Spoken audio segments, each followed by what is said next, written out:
माहौल उधर खराब हो रहा था। टिप्पर आए थे इधर, पता नहीं कौन थे, मीणा समाज के थे, कोई भी थे। पुलिस उधर के पीछा किया तो वो तो भग गए। पुलिस जैसे आए यहाँ पे गाड़ी की नलची खोली, उसमें आग लगा दी, डंडों से इनके शीशे तोड़े। यहाँ हमारी 4 व्हीलर थी वो फोड़ दी।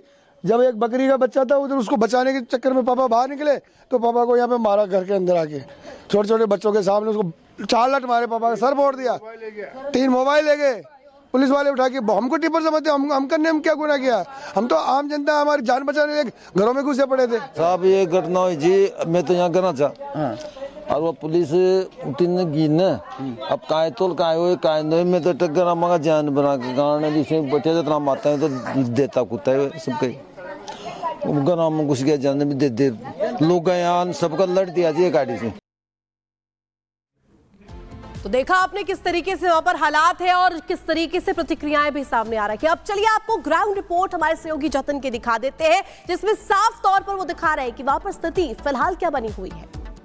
सड़कों पर नजर आ रहे हैं, आप तस्वीरें देखते जाएंगे। जैसे जैसे हम आगे बढ़ेंगे आपको जो आगजनी हुई, पत्थरबाजी हुई, उसके सबूत साफ तौर पर नजर आ जाएंगे। सबसे पहले आप ये गाड़ी देखिए, बताया जा रहा है कि ये नरेश मीणा की गाड़ी है और कल जब हिंसा शुरू हुई तो हिंसा की शुरुआत इसी गाड़ी से हुई है। और आप देखेंगे कि ये जो नई थार रॉक्स गाड़ी थी उसको पूरे तरीके से जला दिया गया। और जैसे जैसे हम आगे बढ़ रहे हैं आप देखेंगे लाइन से जितनी भी गाड़ियां यहाँ पर खड़ी हुई थी उन सबको आग के हवाले जो है वो किया गया। आपको बड़ी बड़ी लकड़ियां जमीन पर पड़ी हुई नजर आ जाएंगी, पत्थर पड़े हुए नजर आ जाएंगे, क्योंकि कल शाम का मंजर कुछ ऐसा ही था कि पत्थरबाजी यहां पर हुई, गाड़ियों में जो है वो आगजनी की गई, गाड़ियां तोड़ी गई और कहीं ना कहीं जो गुस्सा था एडमिनिस्ट्रेशन का, लोगों का, और वो साफ तौर पर देखने को मिला। आप ये तस्वीरें देखेंगे, जितनी भी बाइक यहां पर खड़ी हुई हैं वो पूरे तरीके से तोड़ी गई है। जैसे जैसे हम आगे बढ़ेंगे आपको आगे हम मंच भी दिखाएंगे कि जहां पर बड़ी संख्या में लोग इकट्ठे थे।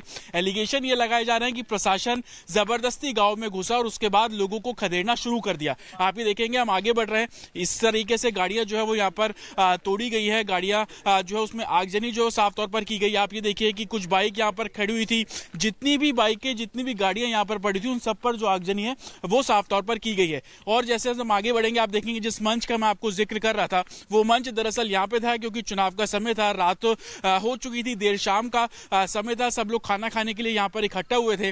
लेकिन जैसे ही नरेश मीणा की गिरफ्तारी को लेकर एक तरीके से बातचीत शुरू हुई, लोगों में हलचल मची और उसके बाद से ही विवाद पूरे तरीके से बढ़ने लगा। आप ये देखेंगे कि ये मेरे लेफ्ट में एक घर है, उस घर के बाहर की तस्वीर भी मैं आपको यहाँ पर दिखाऊं तो पूरी तरीके से जो गाड़ियां यहाँ पर खड़ी हुई थी उसमें आगजनी जो है वो साफ तौर पर की गई। और एक नहीं, दो नहीं, तीन नहीं, आप यहाँ पर गिनती कीजिए, जितनी भी बाइक थी उन सब पर जो है वो साफ तौर पर आगजनी की गई है। जो पूरे तरीके से गाड़ियां यहाँ पर खड़ी थी उसमें आगजनी जो है वो साफ तौर पर नजर आ जाएगी। हम अंदर से आपको तस्वीरें दिखाएंगे कि आप अंदाजा लगाइए कि भीड़ मॉब जब यहाँ पर पहुंची तो उन्होंने किस तरीके से हर चीज को निशाना बनाना शुरू किया।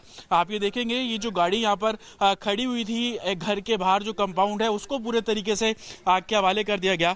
और अभी भी जब हम यहाँ पर खड़े हैं तो हमें साफ तौर पर स्मेल आ रही है। लोग हैं उनसे हम बात, क्या हुआ था कल, क्या हुआ था? कुछ नहीं हुआ था सर, वहाँ नरेश मीणा जी धरना दे रहे थे, वो खाना खाने के लिए उधर गए, इधर से पुलिस वाले आए, उधर से पुलिस वाले आए, यहाँ पे पोलिंग के टाइम पे 23 दिन भर से उन्होंने जबरदस्ती उधर से लट बरसाते हुए, इधर से भी आए ना मारते हुए, तो पब्लिक भागी ना। उसके बावजूद तो जतिन की रिपोर्ट आपने देखी, जहां पर वो तस्वीरें दिखाते हुए नजर आ रहे हैं कि किस तरीके से बवाल के बाद की स्थिति बनी हुई है। और जतिन ग्राउंड जीरो पर मौजूद है लगातार, तो सीधे जतिन का रुख करेंगे। जतिन, सवाल यहां पर यह भी खड़ा हो जाता है कि आखिर इस बवाल की स्थिति आ क्यों पड़ी? ये इतना बड़ा बवाल क्यों खड़ा हो गया कि ये तस्वीरें जो आप दिखा रहे हैं हर जगह सिर्फ और सिर्फ आगजनी की निशानियां, तोड़फोड़ की निशानियां ही नजर आ रही हैं? आज बिल्कुल देखिए, दो पहलू हैं। एक पहलू ये कि एडमिनिस्ट्रेशन ने समय रहते कार्रवाई क्यों नहीं की। अगर वो कार्रवाई समय रहते कर ली गई होती तो शायद जो तस्वीरें अब सड़कों पर नजर आ रही हैं ये तस्वीरें नहीं दिखती। वो कार्रवाई दरअसल ये थी कि जिस समय एसडीएम को थप्पड़ मारा गया था उस समय नरेश मीणा की गिरफ्तारी क्यों नहीं की गई, रात तक का इंतजार क्यों किया गया। और लोगों से जब हम बात कर रहे हैं तो लोग साफ तौर पर गुस्सा प्रशासन के खिलाफ है। जो उनका साफ तौर पर कहना है कि जो आगजनी की गई वो पुलिस प्रशासन द्वारा की गई है। आप इस इलाके को देखेंगे तो समझ पाएंगे कि कि ये बहुत संकरा इलाका है, गांव के अंदर जाने वाली सड़क है। लोगों का कहना है कि दोनों तरफ से जो पुलिस एडमिनिस्ट्रेशन है वो घेरने की कोशिश करता है। और मेरे अपनी वीडियो कहूंगा, थोड़ा आगे आएंगे तो मैं आपको समझा पाऊंगा कि दरअसल हुआ क्या। आगे मंच लगा हुआ था क्योंकि चुनाव का समय था, तमाम जो लोग थे, स्थानीय लोग यहां पर थे। ये भी जानकारी मिल रही है कि नरेश मीणा भी उस समय उस मंच के पास मौजूद थे। हालांकि पुलिस एडमिनिस्ट्रेशन गिरफ्तारी करने के लिए पहुंचता है, उसके बाद से आगजनी का जो दौर है वो शुरू हुआ। और आगजनी इस कदर हुई कि जितनी भी गाड़ियां इस रोड पर खड़ी हुई थी उन सब पर आग जो है वो लगा दी गई। और तस्वीरें आप यहां पर देखते हुए चलेंगे तो सड़कों पर आपको राख होती हुई गाड़ियां नजर आ जाएंगी। पत्थरबाजी जो थी वो यहां पर साफ तौर पर की गई। जितनी भी गाड़ियां यहां पर खड़ी थी उन सबको आग के हवाले साफ तौर पर किया गया। मेरे विजय विशाल इस तरफ आएंगे तो मैं आपको एक लॉन्ग शॉट दिखा पाऊंगा। आप ये देखेंगे गाड़ी पूरी तरीके से जली हुई है। बाहर आंगन में जितनी भी बाइक थी वो सभी बाइकों को आग के हवाले किया गया।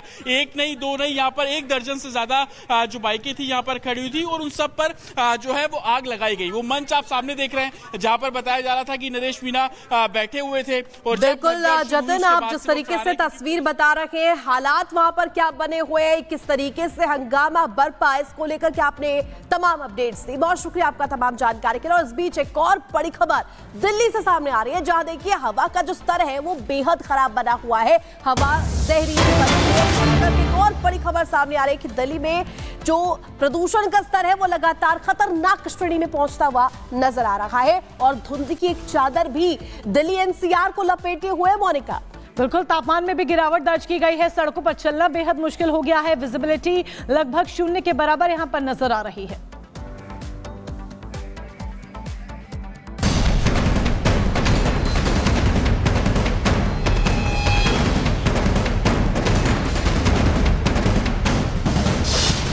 दिल्ली में सांस लेना हुआ मुश्किल।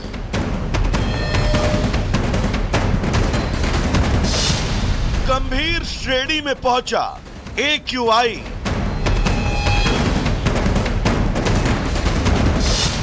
टूटे प्रदूषण के सभी रिकॉर्ड।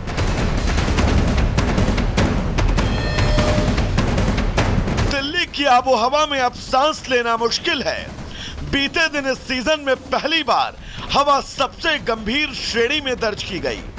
दिल्ली में हवा किस कदर प्रदूषित हो चुकी है, इस बात का अंदाजा इससे लगाया जा सकता है कि दिल्ली में दर्जनों ऐसे इलाके सामने आए जहां हवा की स्थिति खतरनाक स्तर पर पहुंच चुकी है, यानी कि 400 के पार।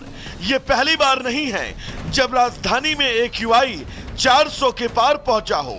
वायु गुणवत्ता गंभीर श्रेणी में पहुंचने के बाद CAQM का कहना है कि ग्रेड 4 लागू करने के लिए आज समीक्षा की जाएगी। वहीं केंद्रीय प्रदूषण नियंत्रण बोर्ड ने दिल्ली के 36 निगरानी स्टेशनों में से 30 ने वायु गुणवत्ता को गंभीर श्रेणी में बताया। यहां आपको यह जानना जरूरी है कि CPCB 0 से 50 के बीच AQI को अच्छा, 51 से 100 के बीच संतोषजनक, 101 और 200 के बीच मध्यम, 301 और 400 के बीच बहुत खराब और 400 से अधिक के बीच AQI को गंभीर माना जाता है। ताजा आंकड़ों की बात करें तो राजधानी दिल्ली में औसतन वायु गुणवत्ता सूचकांक 349 अंक के आसपास है। दिल्ली की लगातार खराब हो रही आबोहवा पर बीजेपी आम आदमी पार्टी की सरकार पर हमलावर है। केजरीवाल साहब स्वयं जिम्मेवार हैं इस बात के लिए। उन्होंने पिछले 10 सालों में पॉल्यूशन को लेकर